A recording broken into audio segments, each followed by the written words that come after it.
दोस्तों ये real Skanda Purana book है। पिछले वीडियो पे हमने जहाँ तक पढ़ा था उसके बाद आज यहाँ से शुरू करते हैं। रियल रामायण, महाभारत, वेद पुराण, कामसूत्र, उपनिषद, ये सब बुक अगर आप शुरुआत से पढ़ना चाहते हो तो इस वीडियो के नीचे चैनल के नेम या पिक्चर पे क्लिक करके प्लेलिस्ट में जाके देख सकते हैं, या फिर चैनल का नाम कुछ अलग कुछ रोचक को यूट्यूब पर भी सर्च करके आप प्लेलिस्ट में जाके देख सकते हैं। श्री वेदव्यास देव वेणुवादन के तत्वों के परम ज्ञाता थे। वे स्वयं ही श्रुतिधर हो गए। इस प्रकार से सत्यवती के पुत्र व्यासदेव ने अपने भगवत प्रेममय नृत्य को समाप्त करके फिर अपने शिष्य के मध्य में स्थित होकर अपनी दाहिनी भुजा को ऊपर उठाकर उन्होंने फिर भी बहुत ही ऊंचे स्वर से गायन करते हुए उन्हीं श्लोकों को पढ़ा था कि मैंने समग्र वाग्जाल का मंथन करके और बहुत ही अनेक बार अच्छी तरह से निश्चय करके यही एक सार की बात का ज्ञान प्राप्त किया है कि सर्वेश्वर श्री हरि का ही सेवन करना चाहिए इत्यादि अनेक श्लोकों के समुदाय को, जो कि अपनी प्रतिज्ञा का प्रबोधक थे, जो ही श्री व्यासदेव अपनी दाहिनी भुजा को उठाकर पढ़ रहे थे, वैसे ही उनकी उस भुजा को अपनी ही लीला से शशिलादि ने स्तंभित कर दिया था। उनकी महामुनि व्यासदेव की वाणी का भी है मुने उसी समय में स्तंभन हो गया था। उसी समय में वहाँ पर भगवान विष्णु गुप्त रूप से समागत हो गए थे और वे व्यासदेव जी से बोले थे कि हे व्यास, आपने निश्चित रूप से यहाँ पर ये एक अत्यंत महान अपराध किया है। आपके इस अपराध से मुझे भी बहुत बड़ा भय सुसंपन्न हो गया है। हे व्यास, विश्वसी एक सर्वोपरि विराजमान देव है, अन्य इससे ऊपर दूसरा कोई भी नहीं है।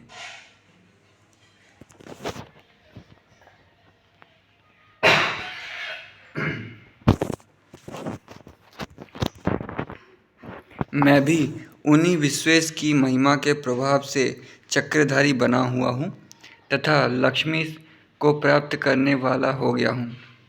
उन्हीं भगवान शंभु ने मुझे ये त्रैलोक्य की रक्षा एवं रिपालन की शक्ति प्रदान की है। उनकी भक्ति से ही मैंने वरदान के द्वारा ये परम ऐश्वर्य प्राप्त किया है।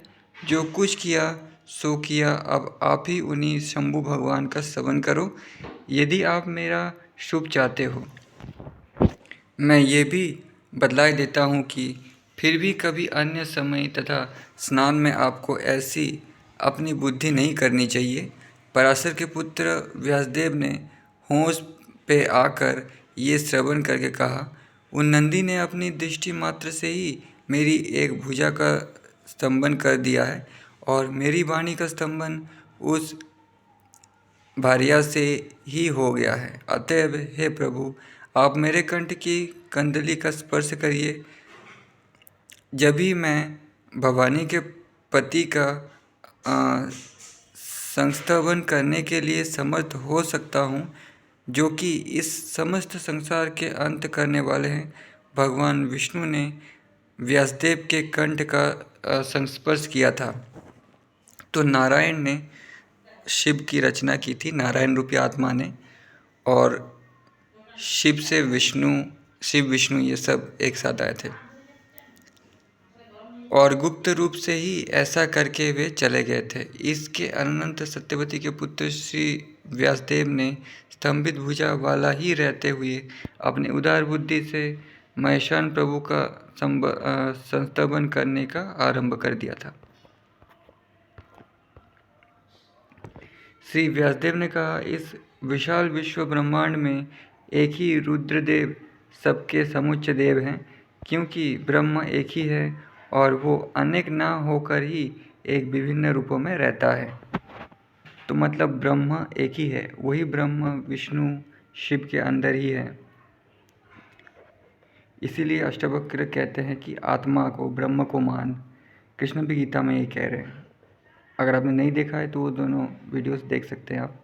यद्यपि कहीं पर भी अन्य कोई बतलाया भी गया है और जिसकी शक्ति मेरे आगे है, वो यही महेश है जो मंदराचल के आघात से क्षीर सागर में ज्वालाओं की माला वाला अत्यंत भयानक कालकूट उत्पन्न हुआ था, उसको सहन करने के लिए अन्य कौन समर्थ हुआ था? श्री महेश ही वैसी सामर्थ्य वाले थे जिन्होंने उसे कंठ में धारण कर लिया था, जिसकी लीलाओं से भगवान विष्णु भी कृष्णता को प्राप्त हो गए थे। श्रीमती जिसका बाण हुआ था, जिसका यंता लोकेश थे, जिसका स्पंदन अर्थात रथ ये संपूर्ण भूमि थी, जिसके वहन करने वाले वेद थे, ऐसे जिन भगवान महेश्वर ने त्रिपुर ग्रामों को प्राणों के पात्र से दग्ध कर दिया था, उन देवेश्वर के समान अन्य कौन देव हो सकता है? जिस देवेश्वर को ये कंदर्प कामदेव अन्य देवों के ही समान देखता हुआ स्वयं ही भस्म हो गया था, ये कामदेव अपने पुष्प के ही बाणों के द्वारा समस्त विश्व हर विजय प्राप्त करने वाला था, उस कामदेव को जीत लेने वाले ये अन्य कौन देव स्तुति करने के योग्य हो सकता है? अर्थात उनसे अन्य ऐसा कोई भी देव है ही नहीं। जिन महेश्वर देव को वेद भी नहीं जान पाए हैं, ना विष्णु भगवान ने उनको समझ पाए हैं, ब्रह्मा भी उनके स्वरूप को नहीं पहचान सके हैं तथा मन और वाणी उनको नहीं जान सकी है, उन देवेश्वर विश्वनाथ को मुझ जैसे अल्प बुद्धि वाला कैसे जान सकता है? उनकी यथार्थमता मेरी बुद्धि के बाहर की वस्तु है, जिसमें ये समस्त चराचर विश्व ब्रह्मांड रहता है, जो सर्वत्र विराजमान है, इसके सृजन का करने वाला है, जो इस जड़ जंगम जगत का परिपालन संरक्षक करने वाला है तथा अंत में जो स्वयं ही इसका संहारकारी है, जिसका कोई आदि नहीं है, जो समस्त का एक ही स्वयं आदि है, जिसका अंत भी नहीं है और जो इस जगत का अंत करने वाला है, उन्हीं प्रभु विश्वेश्वर को मैं नमस्कार करता हूँ, जिसके एक ही शुभ एवं पावन नाम के उच्चारण का पुण्य फल एक बाजीमेद यज्ञ के तुल्य होता है, जिसके लिए एक ही बार प्रणाम करने के पुण्य फल के आगे इंद्र के ऐश्वर्य लक्ष्मी भी अत्यंत स्वल्प होती है, जिसकी स्तुति करने का पुण्य फल ऐसा होता है कि सत्यलोक की प्राप्ति को जाया करती है, और जिस विश्वनाथ भगवान की समर्चना से मोक्ष लक्ष्मी भी समीप में रहा करती है। मैं तो श्री महेश देव से अन्य किसी भी देव को नहीं जानता हूँ। मैं भगवान शंभु के बिना अन्य किसी भी देव का स्तवन नहीं करता हूँ। मैं त्रिनयन को छोड़कर अन्य देव को नमन भी नहीं करता। ये मेरा कथन सर्वथा सत्य है, 100% सत्य है और पूर्णतः सत्य है, इसमें लेश मात्र भी मिथ्या नहीं है। इस प्रकार से जब तक व्यासदेव शंभु की स्तुति कर रहे थे, तब तक शंभु की दृष्टि के प्रसाद से नंदी ने उन महर्षि की बाहु के संबंध का त्याग कर दिया था और बारंबार मुस्कुराहट करते हुए कहा था, आप ब्राह्मणों के लिए नमस्कार है। नंदिकेश्वर ने कहा, हे व्यास, ये तब महान पुण्यमय है जो आपने अभी किया है। जो भी कोई मेधावी इस सूत्र को पढ़ेगा, उससे भगवान शंकर बहुत प्रसन्न होंगे। ये व्यास के द्वारा रचित अष्टक है, इसको प्रयत्नपूर्वक अवश्य पढ़ना चाहिए। ये दुष्सपनों और पापों के प्रशमन का करने वाला तथा भगवान शिव की सन्निधि में पहुंचा देने वाला है। तो ये जिसने भी कहा है वो शिव के परम भक्त हैं, उसी ऋषि ने ये कहा है। और फिर लिखा है अवंती खंड। और स्कंद पुराण शिव का गुणगान करने के लिए ही लिखा गया है। आरंभिक मंगलावरण का श्लोक है, प्रजाओं के सृजन करने वाले भी देव जिनको महान प्रबल भय से नमस्कार किया करते हैं, परम अवहित मन वाले और ध्यान से युक्त आत्माओं वाले लोगों के चित्त में भली भांति प्रविष्ट हुआ रहा करता है। समस्त लोगों का आदि देव चंद्रमा के लेख और व्यक्त लिंग वाले कपाल को तथा सर्वों के बलय को धारण करने वाले भगवान श्री महाकाल नाम वाले वो प्रभु हैं। उनकी सदा जय होवे। जगजननी श्री उमा देवी ने कहा, हे देवेश्वर, इस भूमंडल में जो भी तीर्थ रूप है तथा परम पुण्यमय सरिताएं हैं, उनको आप प्रयत्नपूर्वक कहिए, जिनमें श्राद्धों का प्रदान किया करता है।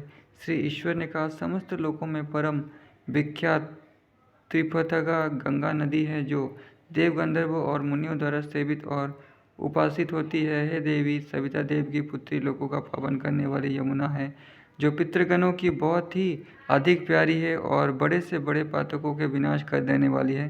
हे देवी, चंद्रमा भागा बितस्ता और नर्मदा सरिताएं भी हैं तथा अमरकंटक, कुरुक्षेत्र, गया, प्रभास क्षेत्र, नैमिषारण्य, केदार, पुष्कर, कायावरोहन महान पुण्यतम एवं शुभ महाकाल वन है, जहाँ पर पापों के ईंधन के लिए भस्म करने वाले अग्नि के तुल्य श्री महाकाल विराजमान रहते हैं। ये एक योजन पर्यटन क्षेत्र है जो ब्रह्म हत्या आदि महान पातकों का भी विनाश कर देने वाला है। ये संपूर्ण सुखों के उपभोगों के प्रदान करने वाला तथा संसार के जन्म मरण के आगमन से छुटकारा देने वाला क्षेत्र है और सभी कलयुग के कल्मशों का विनाशक है। हे देवी, ये प्रलय काल में भी जबकि सभी का विनाश हो जाया करता है, अक्षय ही रहा करता है और देवों के द्वारा भी दुष्प्राप्य होता है। जगदम्बा उमा देवी ने कहा, हे देव, आप तो परम महान ईश्वर है, कृपया इस क्षेत्र का प्रभाव मुझे श्रवण कराइए। जो भी तीर्थ विद्यमान रहते हैं और जो भी लिंग है उन सभी को मैं सुनना चाहती हूँ। मेरे चित्त में इनके श्रवण करने का बड़ा भारी कौतूहल हो रहा है। श्री महादेव जी ने कहा, हे देवी, यदि तुम्हारी ऐसी ही इच्छा है तो पापों के नाश करने वाले प्रभाव को सुनिए। हे महादेवी, ये सबसे आदि में होने वाला क्षेत्र है और सभी प्रकार के पापों का नाश कर देने वाला है। श्री मेरु पर्वत के सन्निधान में जो रत्नों से चित्रित शिखर है वो परमात्मा ब्रह्मा का बैराज भवन वाला है, नाम वाला है। वहाँ पर एक कांति से सुसंपन्न और कांतिमती ही नाम वाली सभा है जो दिव्यांगनाओं के गीतों के परम मधुर स्वर से शब्दायमान रहा करती है, जो पारिजात वृक्ष की छत्र मंजरियों के मालाओं से शोभा वाली है, जहाँ पर बहुत प्रकार के उत्तम उत्तम वाद्यों के उत्पन्न सुंदर समुत्पन्न ध्वनियों से निनादित रहा करती है, जो लय और तालों से युक्त बहुत से प्रकार के गीत और वादित्रों की ध्वनियों वाली है, जिसमें परम स्वच्छ आदर्श से शोभित करोड़ों ही स्तंभ बने हुए हैं और जो अप्सराओं के नृत्य से एवं विन्यासों के उल्लासों से एवं विलासों से शोभा वाली है। ये देवों को बहुत ही हर्ष के प्रदान करने वाली है। उस सभा में निविष्ट बागी श्री शंकर भगवान के समाराधना में रति रखने वाले ब्रह्मा जी के मानस पुत्र ब्रह्मर्षि सनत कुमार मुनि को समस्त मुनि मंडली के मध्य में उठाकर पराशर के पुत्र कृष्ण द्वैपायन वेदव्यास जी ने सदा विधि पूर्वक प्रणाम किया था। भगवान भक्त की भक्ति से अनुभातित होकर दोनों अपने हाथों को जोड़कर परम तुष्टि से हर्षित गरुड़ानंद ने पूछा था कि इस महाकाल का क्या प्रभाव है जो प्राणियों के मोह के नाश कर देने वाला है। व्यासदेव ने कहा, है भगवान, आप इस महाकाल के क्षेत्र के प्रभाव एवं महात्मा को कहिए। ये सबसे परम श्रेष्ठ महाकाल वन कैसे कहा जाता है? ये सऊपर पीठ गुज्ज वन क्यों कहा गया है? जिस प्रकार से इस क्षेत्र का फल होता है और जैसे यहाँ पर मृत मानवों की गति हुआ करती है तथा जो यहाँ दान देने से पुण्य होता है एवं यहाँ स्नान करने से जो फल प्राप्त होता है वो सभी बतलाइए। इस क्षेत्र को शमशान कैसे और क्यों कहा गया है? मेरे द्वारा पूछे गए आप भगवान शंकर में भक्ति को भी बतलाइए, क्योंकि आप तो सभी शास्त्रों के महान मनीषी हैं। भगवान सनत कुमार जी ने कहा, जिससे पातकों का क्षय हो जाया करता है, इसी कारण से इसका नाम क्षेत्र ये पड़ गया है और क्षेत्र कहा जाया करता है क्योंकि ये मातृगण का स्थान है। इसी कारण से इसको पीठ कहा जाता है। इसमें अपने प्राणों का परित्याग करने वाले फिर दूसरी बार जन्म ग्रहण नहीं किया करते हैं, इसी से इसको ऊपर कहा गया है। ये महान आत्मा वाले प्रभु शंभु का परम गोपनीय और नित्य ही अतिशय प्रिय क्षेत्र है। इस कारण से समस्त भूतों का ये इष्ट और अत्यंत वल्लभ शमशान है और जो महाकाल वन है वो भी विमुक्ति के प्रदान करने वाला है। एकाभ्रक, भद्रक, करबीर वन, अकोला, गरी, काशी, प्रयाग, अमृतसर, भरत, केदार ये दिव्य रुद्र महालय हैं। ये भगवान रुद्र को अत्यंत ही नित्य दिव्य इष्ट शमशान है। भगवान शंभु इन सिद्धि के क्षेत्र में सर्वथा रमण किया करते हैं। इस पृथ्वी में परमोत्तम नैमिष तीर्थ और पुष्कर तीर्थ है। इन तीनों लोकों में कुरुक्षेत्र परम प्रहस्त माना जाता है। कुरुक्षेत्र से 10 गुना तथा परम पुण्य स्वरूप वाराणसी मानी गई है। हे व्यास, ये महाकाल उत्तम वन उससे भी 10 गुना महत्व वाला है। यहाँ पृथ्वी में जो भी प्रभास आदि तीर्थ हैं उन सब में ये प्रभास सबसे उत्तम तीर्थ है और प्रभु पिनाकी का ये आद्य क्षेत्र है। श्रीशैल भी परमोत्तम तीर्थ है तथा देवदारू वन भी श्रेष्ठ तीर्थ है। हे व्यास, इससे भी उत्तम एवं पुण्यमय वाराणसी को माना गया है। उससे भी 10 गुना सब तीर्थों में उत्तम महाकाल वन को कहा गया है। परम गुज्ज एवं सिद्धि का क्षेत्र है तथा उत्तरे भी इसी प्रकार की महिमा वाला है। इसी प्रकार से कुछ गुज्ज अन्य भी शमशान तथा उसर है। हे मुने, इन सबसे महाकाल वन समाख्यात है। शमशान, उसर क्षेत्र, पीठ और वन ये पांचों एक ही स्थान में महाकालपुर से अतिरिक्त कहीं भी प्राप्त नहीं हुआ करते हैं। महर्षि व्यासदेव जी ने कहा, हे मुनियों के द्वारा महावंदित भगवान, ये सबका योनि भगवान शंभु के द्वारा धारण किया हुआ अग्नि कैसे सुसंपन्न हुए थे, आप इसको विस्तार से बताइए। भगवान सनत कुमार जी ने कहा, सबसे अधिक काल में अव्यक्त आदि का सृजन किया और वो अंड समुत्पन्न हुआ था। सुवर्ण के समान आभा वाला लोकों के पितामह ब्रह्मा जी उत्पन्न हुए थे। उन भगवान स्वयंभू ने दिव्य 100 वर्ष तक महान तप का संतवन किया था। इसके अनंतर इस श्रुति का कथन था। इसके पीछे श्रुति के योग से मन से अग्नि की समुत्पत्ति हुई थी। वो अग्नि नीचे और मुख वाला होकर गिर गया था। जब वो पृथ्वी का दाह कर रहा था तब ब्रह्मा जी ने दोनों हाथों से उस अग्नि को भूमि के ऊपर निवेशित कर दिया था। इसके दाहिने हाथ से वेदों में वो अग्नि प्रणीत किया जाता है। पहले ये नीचे की ओर ज्वाला वाला होकर गिरा था, फिर ऊर्ध्व ज्वाला वाला इसे धारण किया गया था। इस प्रकार ब्रह्मा जी के द्वारा ये 3 प्रकार से निर्मित किया गया था। ज्वालाओं के ऊर्ध्व भाग की ओर प्रज्वलित होता हुआ सर्व शब्द वाला स्फुलिंगों से युक्त ये अग्नि हिरण्य के समान वर्ण वाला ब्रह्मा जी से उत्कृष्ट बोला। अग्नि ने कहा, हे देव, मेरे द्वारा भूमि का भक्षण आपने किस कारण से निवारित कर दिया है? मैं तो भूख से अभिष्ट हूँ, मुझे आप आहार प्रदान कीजिए। इस तरह से अग्नि के द्वारा कहे गए ब्रह्मा जी ने उस अग्नि के लिए अपने रोमों का हवन किया था। उस कृष्ण अग्नि ने ब्रह्मा जी के समस्त रोमों को खा लिया था और फिर वो अग्नि बोला, मेरी तृप्ति नहीं हुई है और मेरे देह की निवृत्ति भी नहीं हुई है। फिर ब्रह्मा जी ने अपनी त्वचा का हवन किया था। अग्नि ने उसे भी खा लिया था और फिर उस अग्नि ने कहा था, मेरी तृप्ति तो अभी भी नहीं हुई है। तब उस प्रजापति ने त्वचा से उखाड़कर अपने मांस की पेशियों का हवन किया था। फिर भी उस अग्नि ने यही कहा था, मेरी अब भी तृप्ति नहीं हुई है और ना मेरे इस देह की भी तृप्ति हुई है। इसके अनंतर ब्रह्मा जी ने अपनी अस्थियों की आहुतियाँ उसे दे दी थी। उनको भी खाते हुए वो भूखा ही रहा था। इसके पश्चात उस अग्नि ने ब्रह्मा जी को विदानुक देह वाला कर दिया था। फिर वो अग्नि बिना देह वाले ब्रह्मा जी से बोला, अहो हे ब्रह्मन, मेरी तृप्ति नहीं होती है और मेरे देह की निवृत्ति भी नहीं हो रही है। तब तो ब्रह्मा अत्यंत क्रुद्ध हो गए थे और उन्होंने अपनी हुंकार के द्वारा उस अग्नि के 2 भाग कर दिए थे।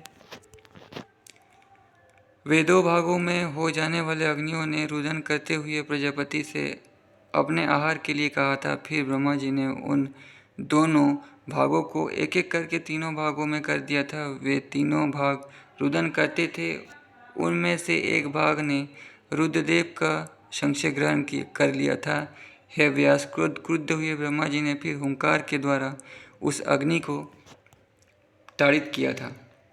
वे दोनों अग्नियाँ रो रहे थे। तब पुनः ब्रह्मा जी ने उन पर दया आ गई और कृपा से समन्वित होकर ब्रह्मा जी ने अग्नि से कहा, जो पुरुष काम से अभिभूत हो उनके देह की धातुओं का तो भक्षण कर उन्होंने काल में लब्ध काम की तृप्ति संकल्पित कर ली थी। मन से मानस आक्रांति की सन्निविष्ट देखकर अकराग्नि उज्ज्वलित हुआ और ये क्या है ऐसा बोला। ब्रह्मा जी ने उससे कहा, तू भी यथेष्ट विद्धि का समस्या ग्रहण कर ले।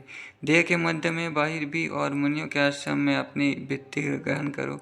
इस प्रकार से कहे हुए उस अग्नि ने इस वृत्ति को बहुत पसंद कर लिया था, क्योंकि ये दूसरा अग्नि हुंकार से सुसंपन्न हुआ है मैं इस प्रकार से दूंगा, ये पुनः पुनः कहा था। अभिमान के या अपमान के साथ जहाँ पर भी हुंकार को कहा जाता है वो वृत्ति मेरे आदेश से तुम्हारी भूख शांति के लिए है। अगर अग्नि को बुलाकर ब्रह्मा जी ने ये एक वचन बोला था, अग्नि आपकी ये वृत्ति होवे कि जो भी अन्न खाया गया हो उसे आप दग्ध कर दो।